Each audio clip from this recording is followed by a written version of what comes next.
नमस्कार, मैं हूं ज्योति प्रकाश रंगा और आप देखना शुरू कर चुके हैं आरएम न्यूज बीकानेर। मेरे यूट्यूब चैनल ज्योति टाइम्स पर बीकानेर संभाग की तमाम ताज़ा तरीन खबरें मैं प्रतिदिन आप लोगों तक पहुंचाता हूं। यूट्यूब चैनल पर बीकानेर संभाग की ताज़ा तरीन खबरें देखने के लिए तुरंत पहले सब्सक्राइब करें ज्योति टाइम्स मेरे यूट्यूब चैनल को, फिर आगे बढ़ें और देखें बीकानेर में दिन भर क्या रहा। खास डाल लेते हैं एक नज़र। विकास विभाग के अतिरिक्त सचिव आलोक गुप्ता पहुंचे बीडीए में और जो सम्मान आह्वान अभियान यात्रा में उमड़े साधु संत गौभक्त देश भर में एक ही समय पर लाखों करोड़ों में किया ज्ञापन। पन्ना बाबू की शोक सभा का आयोजन बीकानेर जिला अध्यक्ष 25 यानी 61 की मौत होने जर्नलिस्ट ने बताया।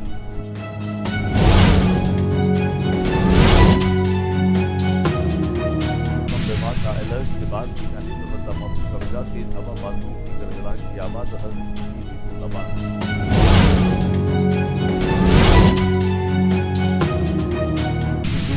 गौ माता के सम्मान में एसडीएम पहुंची ज्ञापन देने। संत सानिध्य में सैकड़ों गौभक्तों ने लगाई जयकारी।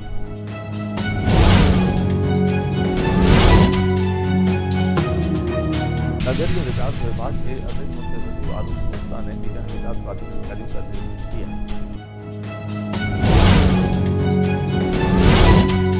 राष्ट्रपति चौपाल 565 की कड़ी में आज विशाखा को माता की सृष्टि में महत्व तथा 3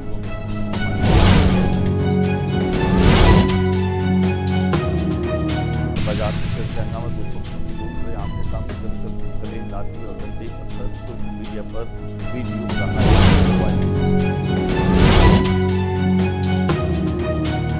सामाजिक सरोकारों की अग्रणी संस्था कल्याण फाउंडेशन इंडिया ने बीकानेर जय नगर विज्ञान पार्क में गर्मी के मौसम को देखते हुए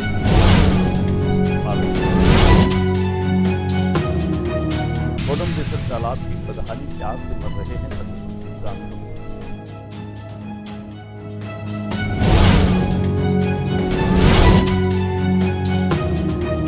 और अब खबरें विस्तार से। सबसे पहले बातचीत करें बीकानेर शहर के प्रबुद्ध व्यवसायी, समाजसेवी और उद्यमी शिवरतन अग्रवाल पन्ना बाबू के निधन के बाद लगातार उनके निवास पर प्रदेश और देश भर के मुख्य लोग उन्हें श्रद्धांजलि देने के लिए पहुंच रहे हैं। कल जहां केंद्रीय कानून और विधि मंत्री अर्जुन राम मेघवाल ने उन्हें श्रद्धांजलि दी, वहीं बीकानेर पश्चिम विधानसभा क्षेत्र से विधायक जेठानंद व्यास ने भी उनको श्रद्धांजलि अर्पित की। वहीं उनके पुत्र दीपक अग्रवाल से मिलकर के शोक संवेदनाएं जताते हुए बीकानेर के विकास के लिए उनके द्वारा किए जाने वाले कार्य और अपने उन तमाम संस्मरणों को भी साझा किया जो खास तौर से शिवरतन अग्रवाल पन्ना बाबू के साथ उन्होंने बिताई। इस मौके पर जहां पूर्व मुख्य सचिव निरंजन आर्य भी पहुंचे तो उनके साथ में एडवोकेट हीरालाल हर्ष, राजेंद्र जोशी भी पहुंचे। बीजेपी के नेताओं में खासतौर से डॉक्टर सत्य प्रकाश आचार्य, संपत पारीक सहित देहात भाजपा के अध्यक्ष श्याम पंचारिया और शहर अध्यक्ष श्रीमती सुमन शाजेठ भी शोक संवेदनाएं प्रकट करने के लिए वहां पहुंची। कुल मिलाकर के कहा जा सकता है कि देश भर के प्रबुद्ध व्यवसायी, उद्यमी, समाजसेवी, पॉलिटिशियंस और तमाम लोग जो हैं वो शिवरतन अग्रवाल पन्ना बाबू के असामयिक निधन पर उनके परिवार में उनके पुत्र दीपक अग्रवाल से मिलने आ रहे हैं तो उनके भाई शिव किशन अग्रवाल, मनोहर लाल और मधुसूदन से भी मिलकर के वे उन्हें ढांढस बंधा रहे हैं। यहाँ पर न केवल आने के साथ बीकानेर के लिए जो खास तौर से पन्ना बाबू ने किया उन्हें वे ताज़ा कर रहे हैं, उनको भी याद कर रहे हैं और इसके अलावा इस बात का भी वे जिक्र करते हैं कि पन्ना बाबू जैसा कोई और नहीं था। आइए हम आपको वो दृश्य दिखाते हैं, वो तमाम तस्वीरें दिखाते हैं कि लगातार देश भर से लोगों का शोक संवेदनाएं प्रकट करने के लिए आना लगातार जारी है। उनके परिवार में खासतौर से रमेश अग्रवाल, कालू बड़ीवाला, पंकज अग्रवाल, गौरव अग्रवाल, ये सभी लोग भी वहाँ पर मौजूद हैं और कुल मिलाकर के कहा जा सकता है कि आम और ख़ास लोग जो हैं जिनसे पन्ना बाबू का जुड़ाव था, लोग उन्हें प्यार से बाबू कहते थे और उनके प्रति संवेदनाएं प्रकट करने के लिए वे निरंतर पहुंच रहे हैं। गौरतलब है कि प्रतिदिन की जो बैठक है वह उनके निवास पर सुबह 10 बजे से लेकर 1 बजे तक का समय रखा गया है। बीकानेर डेवलपमेंट अथॉरिटी की बैठक का आयोजन रखा गया। इस बैठक की अध्यक्षता अतिरिक्त आयुक्त आलोक गुप्ता द्वारा की गई। गौरतलब है कि जहां बीडीए के माध्यम से जो बीट योजना के विकास के लिए उन्होंने चर्चा की, वहीं उन्होंने दिशा निर्देश भी दिए। पहले हम आपको दिखाते हैं इस बैठक की कुछ तस्वीरें, कुछ झलकी। बैठक के बाद हमने अतिरिक्त सचिव नगरीय विकास विभाग आलोक गुप्ता से की विशेष बातचीत।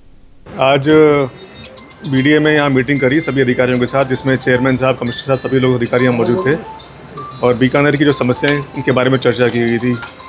मुख्य रूप से जो बात की गई थी वो ये बात की गई थी कि जो यहाँ पर आपकी पुरानी स्कीम है, रोड बिल्ड की स्कीम है, उसको बने हुए काफ़ी लंबा समय हो गया है, लेकिन उसमें अभी भी काफ़ी विकास के काम नहीं हुए हैं। ये मेरी जानकारी में आया था, तो निर्देशित किया गया है कि इसको टेकअप करें और लोगों की सुविधाएं के लिए यहाँ पे रोड बनाने का काम करें, पानी की व्यवस्था करें, वहाँ पे बिजली की व्यवस्था करें। साथ ही उन्होंने मुझे बताया कि यहाँ पर वो नई 3 योजनाएं लॉन्च करने वाले हैं। तो उन्होंने निर्देश प्रदान किए कि उन योजनाओं को लॉन्च करने से पहले भी जो यहाँ पर व्यवस्थाएं हैं वो सुनिश्चित की जाए, जिससे जो रोड में दिक्कत आ रही है वो दिक्कत इन नई योजनाओं में नहीं आए।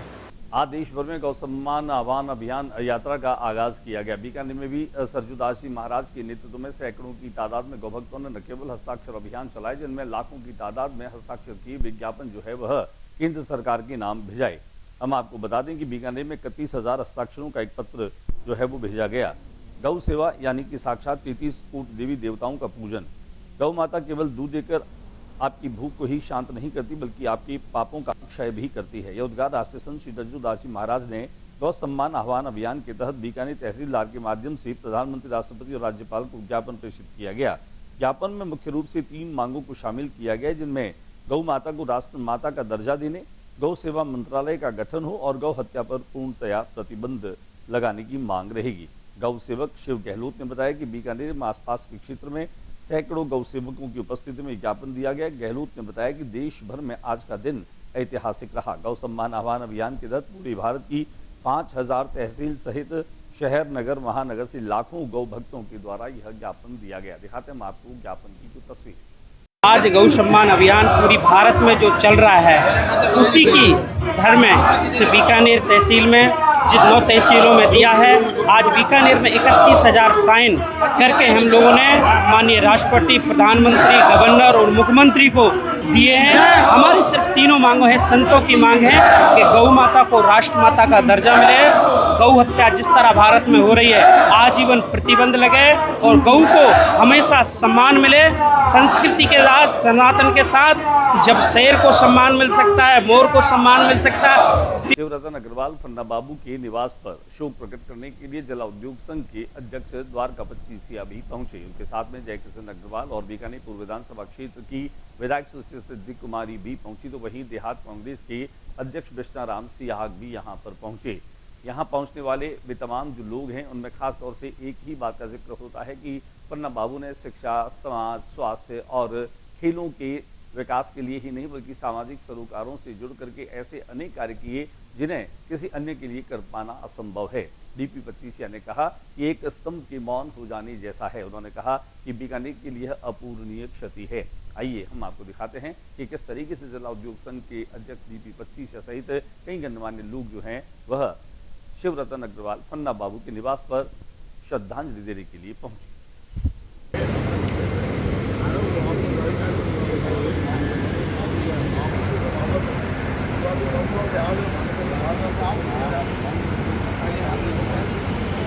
मौसम विभाग ने हालांकि पूर्व में ही इस बात का अलर्ट कर दिया था कि मौसम बदलेगा और उन्हीं की अलर्ट के चलते दोपहर के बाद में तेज धूल भरी आंधियां चलने और आसमान में बादलों की आवाजाही के साथ हल्की बूंदाबांदी से गर्मी से थोड़ी राहत मिली है। आइए हम आपको दिखाते हैं बदले मौसम की तस्वीरें हमारे कैमरा पर्सन शंकर सारस्वत के कैमरे से। बीकानेर की तहसील डूंगरगढ़ में भी गौ माता सम्मान आह्वान के लिए एसडीएम जो है वो ज्ञापन लेने के लिए पहुंचे। संत सानिध्य में सैकड़ों गौ भक्तों ने जयकारे लगाई। डूंगरगढ़ उपखंड कार्यालय सोमवार सुबह गौ माता की जयकारों से गूंज उठा। गौ माता ही राष्ट्र माता के नारे लगाते हुए सैकड़ों गौ भक्तों ने राष्ट्रपति, राज्यपाल और प्रधानमंत्री व मुख्यमंत्री के नाम ज्ञापन सौंपे। संत सानिध्य में रैली और उपखंड कार्यालय पहुंची तो उपखंड अधिकारी शुभम शर्मा गौ माता के सम्मान में गौ भक्तों के बीच पहुंचे तो गौ भक्तों के उत्साह देखते ही बन रहा था और उन्होंने और जोर से जयकारे लगाए। दिखाते हम आपको डूंगरगढ़ का ये नजारा। आज प्रार्थना पत्र के रूप में ज्ञापन सौंप रहे हैं जो कि हमारी गौ माता को राष्ट्रीय माता का दर्जा मिले और गौ माता के लिए केंद्रीय कानून बनाए जाए ताकि गौ माता को संवर्धन और संरक्षण में सहायता हो। इसलिए हम आज ये ज्ञापन दें। फोर्ट स्कूल के मैदान पर राष्ट्र कवि चौपाल का आयोजन होता है। राष्ट्र कवि चौपाल की 565वीं कड़ी में गौभक्त महेंद्र जोशी का सम्मान और अभिनंदन किया गया। वे पिछले कई वर्षों से गाय के गोबर से बने हुए ऐसे उत्पाद हैं जो खासतौर से पर्यावरण के लिए भी शुद्ध रहते हैं और साधना के लिए भी शुद्ध रहते हैं, उनका सम्मान भी किया गया। और गाय माता के महत्व के साथ उसके गोबर और गौमूत्र से जो हमें लाभ होता है, इन चीज़ों के बारे में भी महेंद्र जोशी ने वहाँ पर अपने उद्बोधन में अपनी बात कही। दिखाते हैं आपको इसकी उपस्थिति। हुआ था बीकानेर की स्थापना दिवस पर, बीकानेर स्थापना दिवस पर बीकानेर का चरित्र और हमारा दायित्व, उस विषय पे भी मैं गया था वहाँ गोष्ठी में। तो हमने बताया कि हमारा दायित्व क्या था, नैतिक दायित्व क्या है। गाय जैसे अभी इस विषय पर भी हमारे पूर्व इन्होंने कहा कि गाय मरने के बाद में ऐसे वैसे ना, मैं जिस विषय पर भी काम कर रहा हूँ या मेरा जो विषय है, वैसे मैं प्रोफेशनल पत्रकार हूँ और धार्मिक पुस्तक मैंने छापी। बीकानेर जैसे आमतौर पर शांत शहरों में गिना जाता है, लेकिन पिछले काफी समय से यहाँ पर असामाजिक और अराजक तत्वों ने इसकी शांति को भंग करने की जैसे सौगंध खा ली है। पिछली रात भी ऐसा ही देखने को मिला जब फड़ बाजार में दो पक्षों में खासतौर से पत्थर और लाठी और इस तरह की जो जंग है, जिससे यहाँ पर माहौल अफरा तफरी का बन गया और दहशत का माहौल बन गया। लोगों ने सुरक्षित जगह पर जाकर के और शरण ली। शहर के कोटगेट थाना क्षेत्र के अंतर्गत फड़ बाजार क्षेत्र में एक ही समुदाय के दो पक्षों में अचानक विवाद भड़क गया, तो देखते ही देखते इसने हिंसा का रूप धारण कर लिया। यह सीसीटीवी फुटेज लगातार सोशल मीडिया पर वायरल हो रही है। बताया जा रहा है कि दोनों ही पक्षों में जमकर लाठी, डंडे और पत्थर चले, जिसमें कई लोग घायल हुए। घटना के दौरान इलाके में अफरा तफरी मच गई और आसपास के लोगों ने बचकर सुरक्षित स्थानों पर शरण ली। यहाँ पर हम आपको ये भी बता दें कि दोनों ही पक्षों के लोग एक दूसरे पर लाठी, डंडों और पत्थरों से हमला करते नजर आ रहे हैं, बल्कि अभी तक इस बात का पता नहीं चला कि विवाद किन किन के बीच हुआ और कौन लोग इसमें घायल हुए हैं। बता दें कि इसी माह में यह लगातार दूसरी घटना है जहां फड़ बाजार के इस क्षेत्र में इस तरह की वारदात हुई है। सामाजिक सरोकारों में अग्रणी संस्थान कल्याण फाउंडेशन के तत्वावधान में आज बीकानेर जयनारायण व्यास नगर स्थित विज्ञान पार्क में गर्मी के मौसम को देखते हुए पक्षियों के पीने के लिए पानी के पालसिए लगाए गए। कल्याण फाउंडेशन ऑफ इंडिया की निदेशक कामिनी विमल भोजक मैया ने कहा कि मनुष्य जीवन की सार्थक तभी है जब आप पर्यावरण के अनुकूल सभी प्रजातियों पक्षियों की रक्षा के लिए कार्य करें।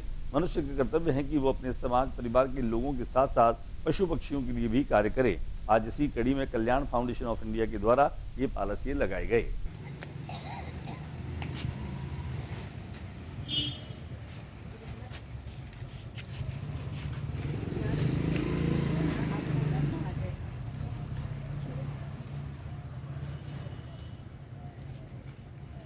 और अब दिखाते हैं गर्मी का आलम यह है कि कौडमदेसर जो भैरव जी है उनके पीछे एक बड़ा तालाब है। उस तालाब में आमतौर पर पानी रहता है, लेकिन इस बार यह तालाब बिल्कुल सूखा नजर आ रहा है। इस तालाब में पशु पक्षी और कई जो जीव हैं वह अपनी प्यास बुझाते हैं, लेकिन इस भीषण गर्मी में इस तालाब के सूख जाने से उनके लिए पानी का संकट उत्पन्न हो गया है। कई ऐसे वन्य जीव हैं जो प्यास से दम तोड़ रहे हैं। ग्रामीणों का आरोप है कि जनप्रतिनिधियों प्रशासन की अनदेखी के कारण यह स्थिति उत्पन्न हो गई है। ग्रामीणों के अनुसार गाय, बकरी, भेड़, कुत्ते, ऊंट सहित जंगली जीव जैसे लोमड़ी, मोर, कबूतर, अन्य पक्षी भी पानी के अभाव में प्रतिदिन मर रहे हैं। इस गंभीर स्थिति के बीच में भैरूनाथ पुजारी वर्ग, झीटमल, गहलोत और गाँव के जागरूक लोगों ने अपने स्तर पर पहल करते हुए ट्रकों के माध्यम से तालाब में पानी डलवाकर पशु पक्षियों के जीवन को बचाने का प्रयास किया है। ग्रामीणों ने इस मानवीय प्रयास के लिए उनका आभार व्यक्त किया है। बताया जा रहा है कि कौडमदेसर तालाब की पिछले करीब 60 वर्षों से न तो सही तरीके से खुदाई हुई है और न ही मरम्मत, जिससे तालाब पूरी तरह जर्जर हो चुका है। पुजारी बताते हैं कि तालाब का क्षेत्र घाट, मेला मैदान और गांव की आबादी भूमि पर कथित रूप से भूमाफियाओं द्वारा अवैध कब्जे कर लिए गए। आरोप लगाया कि रसूखदार लोगों को जनप्रतिनिधियों की मिलीभगत से आम रास्ता भी पिछले 1 वर्ष से बंद कर दिया गया है, लेकिन प्रशासन के द्वारा अब तक कोई ठोस कार्रवाई नहीं की गई। पिछले 12-13 वर्षों से गांव का सरपंच एक ही परिवार के अधीन रहा है, जिससे विकास के कार्य भी प्रभावित हुए हैं। हम दिखाते हैं आपको कौडमदेसर भैरव जी के पीछे बना तालाब की वो तस्वीरें, जो अब तालाब बिल्कुल सूखा नजर आ रहा है, उसकी जमीन की पपड़ियां साफ तौर पर नजर आ रही है। बीकानेर नगर स्थापना दिवस आयोजन समिति और नंदलाल जोशी चैरिटेबल फाउंडेशन के माध्यम से 3 दिवसीय कार्यक्रमों का आयोजन किया गया था, जिनमें स्थापना दिवस पर पूरे शहर को रंगोली बनाकर कलाकारों के द्वारा सजाया गया। इसकी संयोजिका श्रीमती रचना रंगा ने जानकारी देते हुए बताया कि रंगोली में भाग लेने वाले तमाम कलाकारों का पुरस्कार देकर और प्रमाण पत्र देकर सम्मान किया गया। स्टेशन रोड के सामने होटल वृंदावन रीजेंसी में आयोजित कार्यक्रम के दौरान मुख्य अतिथि के रूप में जहां जीएसटी विभाग के आयुक्त रामलाल परिहार थे, तो वहीं कार्यक्रम की अध्यक्षता ग्रीन सिटी और पापा प्लीज के डायरेक्टर निर्मल कामरा थे। वहीं कार्यक्रम में विशेष अतिथि के रूप में कॉन्सेप्ट क्लास के मैथमेटिक्स के सर प्रशांत सर मौजूद रहे। कार्यक्रम के संयोजक रविंद्र हर्ष और अनिल जोशी ने न केवल कार्यक्रमों के बारे में जानकारी दी, बल्कि यहाँ पर आए तमाम वे कलाकार जिन्होंने रंगोली के जरिए बीकानेर शहर के ऐतिहासिक स्मारकों को सजाया था, उनको सजाने के लिए उन्हें धन्यवाद दिया, उनके प्रति कृतज्ञता व्यक्त की और आने वाले समय में इस तरह के आयोजनों में उनकी सृजनात्मकता को और अधिक उपयोग में लाने की बात भी कही। आइए हम आपको दिखाते हैं इस कार्यक्रम की कुछ तस्वीरें, जहां पर बड़ी संख्या में जिन कलाकारों ने हिस्सा लिया था उनका सम्मान और अभिनंदन किया गया। उसके कंपटीशन में आगे सक्सेस होने के चांसेस उतने कम होते रहते हैं। बच्चा आजकल फेसबुक, इंस्टा, व्हाट्सएप इन सब से बहुत ज़्यादा टेक्नो फ्रेंडली है, लेकिन इमेजिनेशन, रंगोली बनाना, ठीक है, कोई अपनी हॉबी के लिए वर्क करना, इसके लिए बच्चे के पास बिल्कुल टाइम नहीं है। वो 2 घंटे मोबाइल यूज़ कर सकता है, 2 घंटे फेसबुक चला सकता है, रील रंगा जैसे होता है रील बना सकता है वो, लेकिन उसकी इमेजिनेशन पावर जो है वो डे टू डे, मेरे को आज 15 साल हो गए पढ़ाते हैं, जब मैंने पढ़ाना स्टार्ट किया था उस दिन से लेकर आज तक। आज के बुलेटिन में बस इतना ही। अगले बुलेटिन में नई गतिविधियों के साथ इस समय इसी चैनल पर फिर मुलाकात होगी। न्यूज रूम से ज्योति प्रकाश रंगा को इजाजत दीजिए और चलते चलते मेरा एक बार फिर से आप लोगों से निवेदन रहेगा कि मेरे यूट्यूब चैनल ज्योति टाइम्स को ज़्यादा से ज़्यादा सब्सक्राइब कीजिए, ताकि मैं बीकानेर संभाग की ताज़ा तरीन खबरें प्रतिदिन आप लोगों को आपके यूट्यूब चैनल के जरिए पहुँचा सकूँ, बता सकूँ, दिखा सकूँ। नमस्कार।